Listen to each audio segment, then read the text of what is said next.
corrupt coppers, drug gangs, Freemasons, and jealous lovers. Britain's most investigated unsolved murder is back in the news. Daniel Morgan still had an axe in his head when his body was found. He was 37, married father of 2 young children, and he worked as a private investigator. Nearly 40 years later, his murder is still unsolved. Why?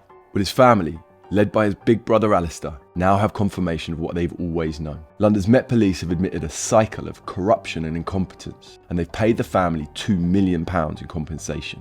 It's the biggest payout of its kind. The Met spent £50 million on 6 separate investigations without securing a conviction. So, was it a robbery gone wrong? A crime of passion? Or an assassination? Here are the facts. Danny to friends, was killed in this pub car park in 1987. The customer found his body outside at about 9:40 p.m. on March the 10th.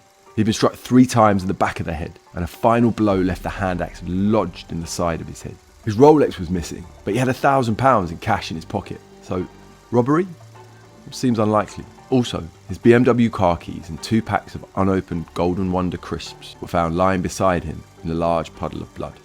But what's the forensic evidence? Well, a 2021 report commissioned by the Home Secretary found that police officers had handled the scene badly. They failed to examine suspects' clothing for fibres that might be compared to the fibres found on the axe. They didn't examine the scene for footprints, and they didn't examine some items for fingerprints. The same report concluded that the Met were institutionally corrupt, and the force themselves has suspected officers' involvement. They've said they believe that Daniel was about to expose a South London drugs network, possibly involving corrupt police officers. Over the years, they've repeatedly involved Daniel's business partner, Jonathan Rees. Rees had well-known links to police officers, and their company made massive profits from that access and information. After Daniel's death, Rees replaced him with his friend, former Met detective Sid Fillery. And Fillery had been briefly put on the first murder squad to investigate Daniel's killing. Then, after repeated failures to investigate the case properly and 20 years of suspicion, Rees and Fillery were arrested and charged. For nearly 30 hours, they did hold for questioning Daniel Morgan's partner, John Rees, and 2 of Rees's relations. Police built a case against them that involved one key witness. Well, that was in 2008. But their trial collapsed in 2011 when the officer in charge of the case against them was accused of telling the witness what to say. Fillery sued the Met for malicious prosecution and won a huge payout. He and Rees have always denied any involvement in Daniel's death. There was no evidence